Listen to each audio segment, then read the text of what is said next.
अध्यात्म के वैज्ञानिकों ने इस दिशा में बहुत गहनता से परीक्षण किया तो पाया कि हमारे सारे दुखों का एक ही कारण है कि हम उन चीज़ों के साथ तादाद में स्थापित कर लेते हैं, उन चीज़ों का अपना होना मान लेते हैं जो वास्तव में मैं हूँ नहीं।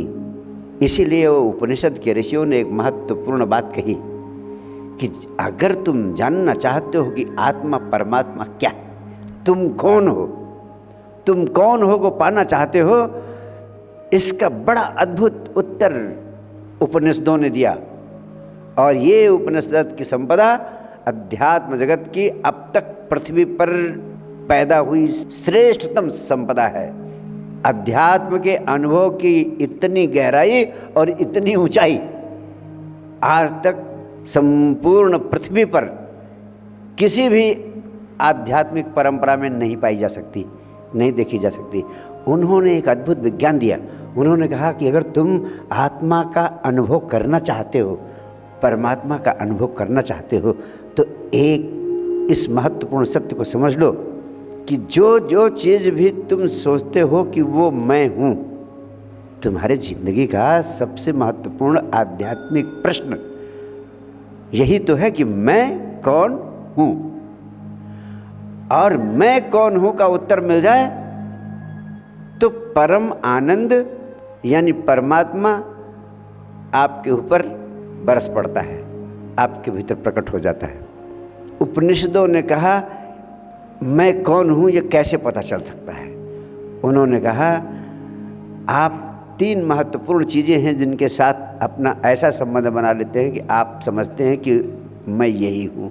जैसे उन्होंने कहा पहली चीज़, आप इस शरीर को समझते हैं कि मैं शरीर हूँ। दूसरी चीज़ कौन सी है जिसको आप संबंध बना लेते हैं ये मैं हूँ?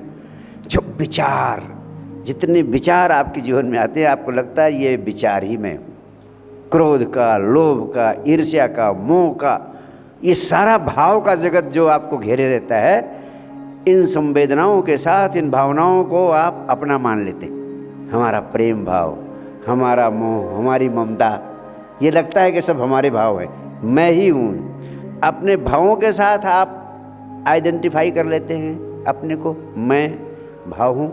विचारों के साथ आइडेंटिफाई कर और शरीर के साथ आइडेंटिफाई कर लेते हैं।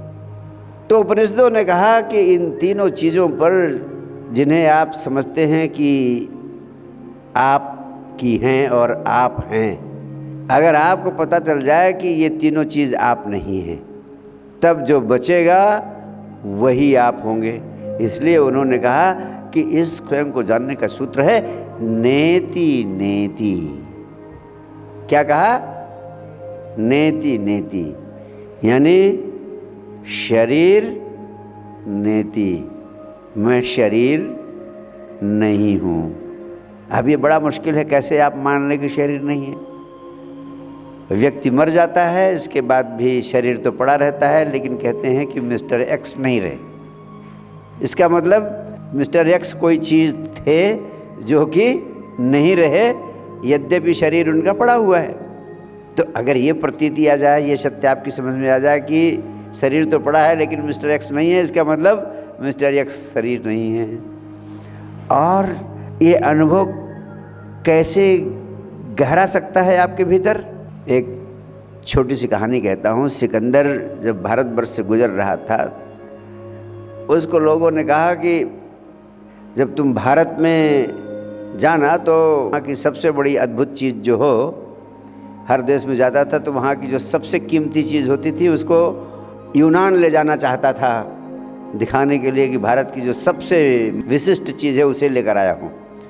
तो यहाँ के बारे में पूछा गया कि भारत में सबसे महत्वपूर्ण चीज़ कौन सी है जिसको लेकर मैं अपने देश जाऊँ। लोगों ने उसे सुझाव दिया कि यहाँ का सन्यासी इस पृथ्वी की सबसे मूल्यवान चीज़ है, अगर यहाँ से कोई चीज़ ले जाना है तो यहाँ के सन्यासी को ले जाओ।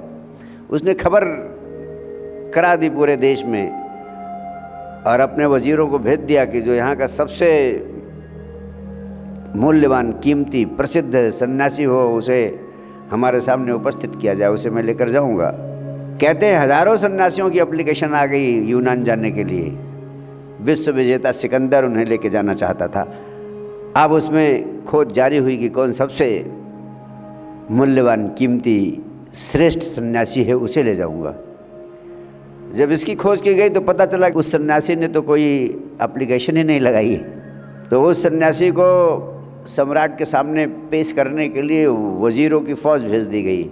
लेकिन जब वज़ीरों की फ़ौज वहाँ पहुँचती है, उस सन्यासी से बात करती है, तो कहता है कि मैं सन्यासी हूँ, मैं झोपड़े में रहता हूँ, मुझे यूनान से क्या मतलब, मुझे यूनान नहीं जाना है, मैं यहीं मस्त, यहीं आनंदित।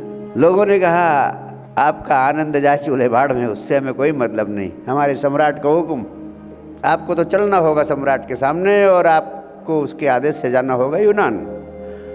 उन्होंने कहा मुझे कोई ज़रूरत नहीं है तुम्हारे सम्राट से मिलने की, अगर तुम्हारे सम्राट को मेरे से मिलने की आकांक्षा है तो उसे मेरे सामने पेश किया जाए, वो आए यहाँ, मैं उससे बात करूँगा, और अच्छा होगा कि उसे बता दो कि मैं सन्यासी हूँ, मुझे कहीं जाना नहीं है। उन्होंने कहा नहीं, जाना तो आपको पड़ेगा। उन्होंने कहा तो उसे ये भी बता देना कि उसे ज़बरदस्ती ले भी नहीं जाया जा सकता है। उन्होंने कहा कि ये बहुत बड़ी भूल होगी, तुम्हें सम्राट सिकंदर के आदेश पर जाना तो पड़ेगा ही। उन्होंने कहा उसे बता देना कि ये कहीं जाने वाला नहीं है। उसके इस संदेश को पाकर सिकंदर खुद पहुंचता है सन्यासी के पास और कहता है मैं विश्व विजेता सम्राट सिकंदर। सन्यासी कहता है होंगे आप विश्व विजेता, होंगे सिकंदर, लेकिन मैंने तो स्वयं को जीत लिया है, मैंने तो स्वयं को ही जीत लिया है, और जिसने स्वयं को जीत लिया है उसको इस दुनिया में कोई पराजित नहीं कर सकता है। अब तो तुम्हारा मुकाबला एक ऐसे व्यक्ति से हो रहा है जिसने स्वयं को जीत लिया है, और जिसने स्वयं को जीत लिया है उसके हुक्म को सारा अस्तित्व मानने को विवश हो जाता है। तुम्हें भी मेरा हुक्म मानने को विवश होना पड़ेगा, मैं कहीं जाने वाला नहीं। सिकंदर के अहंकार को बड़ी चोट लगी। उसने कहा तू गरीब सन्यासी, दया आती है तेरे ऊपर तू मेरी तलवार नहीं देखता, एक क्षण भी नहीं लगेंगी, तुम्हारी गर्दन पे गिरेगी, गर्दन शरीर से अलग हो जाएगी। खिलखिलाकर हंसा सन्यासी।